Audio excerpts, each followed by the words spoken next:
শুভেচ্ছা। বাঙালিয়ানার প্রদোষের সংবাদে স্বাগত। শুরুতেই শুনে নিচ্ছি সংবাদ শিরোনাম। নির্বাচন যত ঘনিয়ে আসছে, রাজনীতির মাঠে ততই বাড়ছে সহিংসতা। এখন পর্যন্ত নিহত 15, আহত 5 শতাধিক। অনিয়ম ও দুর্নীতির অভিযোগে শেখ হাসিনা, রাদওয়ান মুজিব সিদ্দিক ববি এবং টিউলিপ সিদ্দিক সহ 18 জনের বিরুদ্ধে বিভিন্ন মেয়াদে কারাদণ্ড ও জরিমানা করেছেন আদালত। এবার অন্যান্য সংবাদের সঙ্গে বিস্তারিত। ত্রয়োদশ জাতীয় সংসদ নির্বাচন যতই ঘনিয়ে আসছে, জনমনে ততই বাড়ছে উদ্বেগ, উৎকণ্ঠা। উত্তপ্ত হয়ে উঠেছে চারদিক, বাড়ছে নির্বাচনী সহিংসতা।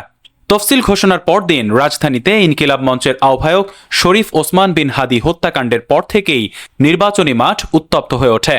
সরকারের পক্ষ থেকে বলা হয়েছে, 11 ডিসেম্বরে নির্বাচনী তফসিল ঘোষণার পর এ পর্যন্ত নির্বাচনী সহিংসতায় 4 জন নিহত হয়েছেন, আহত হয়েছেন 5 শতাধিক।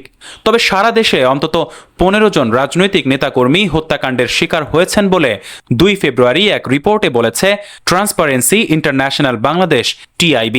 এই প্রতিবেদন প্রকাশের কিছুক্ষণ পরই প্রধান উপদেষ্টার প্রেস উইং এক বিবৃতি দিয়ে জানায়, তফসিল ঘোষণার পর নিহতের সংখ্যা 5।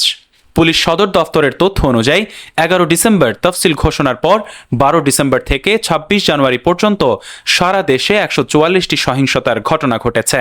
এর মধ্যে 55টি সংঘর্ষ, 11টি ভীতি প্রদর্শন ও আক্রমণাত্মক আচরণ, 6টি প্রার্থীর উপর আক্রমণ, 2টি ঘটনায় অবৈধ অস্ত্রের ব্যবহার, 17টি প্রচার কাজে বাধা, 8টি নির্বাচনী হামলা ও অগ্নিসংযোগ ছাড়াও বিভিন্ন কারণে 24টি ঘটনা ঘটেছে।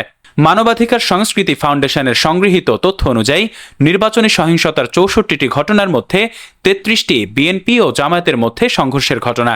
এছাড়া বিএনপির অন্তর্দ্বন্দ্বে 13টি, বিএনপি ও স্বতন্ত্র প্রার্থীর সমর্থকদের মধ্যে 9টি সংঘর্ষ, গণ অধিকার পরিষদ ও স্বতন্ত্র প্রার্থীর মধ্যে 1টি এবং বিএনপি ও এনসিপির মধ্যে 1টি ঘটনা ঘটেছে।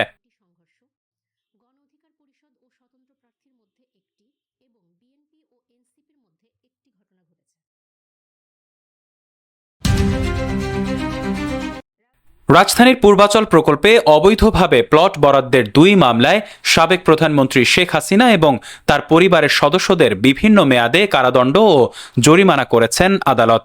2 ফেব্রুয়ারি ঢাকার বিশেষ জজ আদালত 4-এর বিচারক রবিউল আলম এই রায় ঘোষণা করেন। প্রথম মামলায় শেখ হাসিনাকে 5 বছর, আজমিনা সিদ্দিককে 7 বছর এবং ব্রিটিশ এমপি টিউলিপ সিদ্দিককে 2 বছরের কারাদণ্ড দেওয়া হয়েছে। অপর মামলায় শেখ হাসিনা ও টিউলিপের সমান মেয়াদের সাজার পাশাপাশি রাদওয়ান মুজিব ববিকে 7 বছরের কারাদণ্ড দেয়া হয়। উভয় মামলায় আসামিদের বিরুদ্ধে ক্ষমতার অপব্যবহার ও তথ্য গোপনের মাধ্যমে 10 কাঠার প্লট হাতিয়ে নেয়ার অভিযোগ প্রমাণিত হয়েছে। আদালত সূত্র জানায়, 18 জন আসামির মধ্যে কেবল রাজুকের সাবেক সদস্য খুরশিদ আলম বর্তমানে কারাগারে আছেন।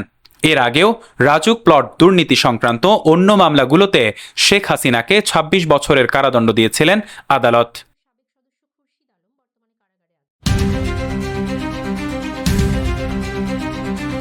মেয়াদের শেষ মুহূর্তে বিভিন্ন দেশের সঙ্গে প্রতিরক্ষা সরঞ্জাম ক্রয় ও চুক্তি করেছে অন্তর্বর্তী সরকার, আর এটিকে চলমান প্রক্রিয়ার অংশ হিসেবে দাবি করেছেন জাতীয় নিরাপত্তা উপদেষ্টা ডক্টর খলিলুর রহমান।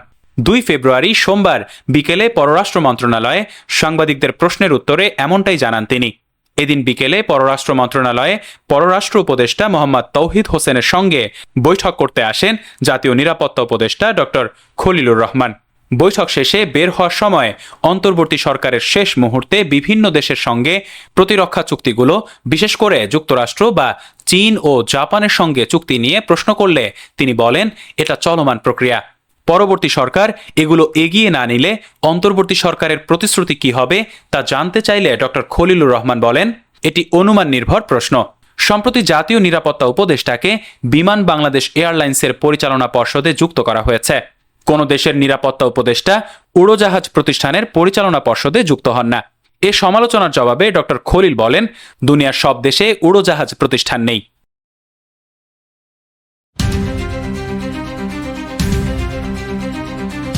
রাজধানীর শেরেবাংলা নগর এলাকায় অভিযান পরিচালনা করে নিষিদ্ধ ঘোষিত জঙ্গি সংগঠন জামায়াতুল মুজাহিদিন বাংলাদেশের এহসার সদস্য বা পূর্ণকালীন কর্মী আহসান জহির খানকে গ্রেপ্তার করেছে counter terrorism and transnational crime.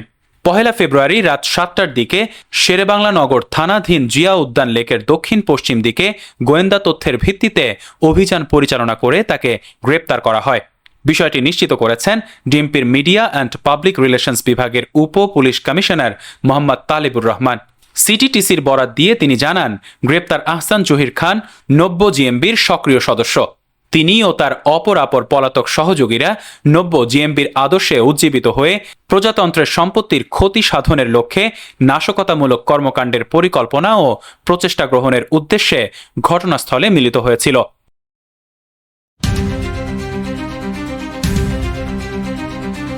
গৃহকর্মীকে নির্যাতনের অভিযোগে বিমান বাংলাদেশ এয়ারলাইন্সের ব্যবস্থাপনা পরিচালক ও প্রধান নির্বাহী কর্মকর্তা সাফিকুর রহমানকে তার স্ত্রীসহ গ্রেফতার করেছে পুলিশ। 1 ফেব্রুয়ারি রোববার রাতে রাজধানীর উত্তরা 9 নম্বর সেক্টর এলাকার নিজ বাসা থেকে তাকে গ্রেপ্তার করা হয়। পুলিশের একটি সূত্র জানায়, সাফিকুর রহমানের বাসায় একটি শিশু গৃহকর্মী কাজ করে। ওই গৃহকর্মীকে দীর্ঘদিন ধরে মারধর করে আসছিলেন তিনি। ওই শিশুর পরিবার থানায় মামলা করলে পুলিশ রোববার রাতে তাদের গ্রেপ্তার করে।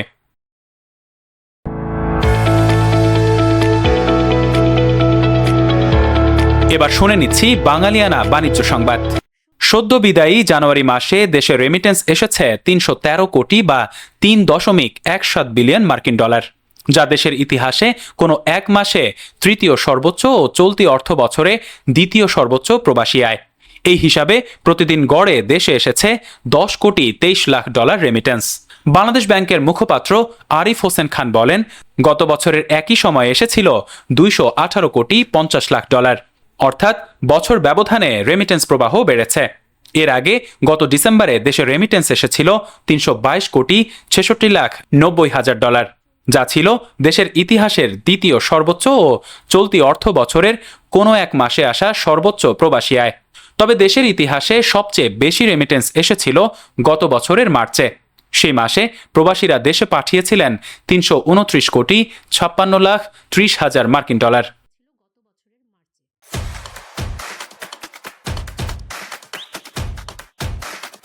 এবারে শুনে নিচ্ছি বাঙালিয়ানা ক্রীড়া সংবাদ।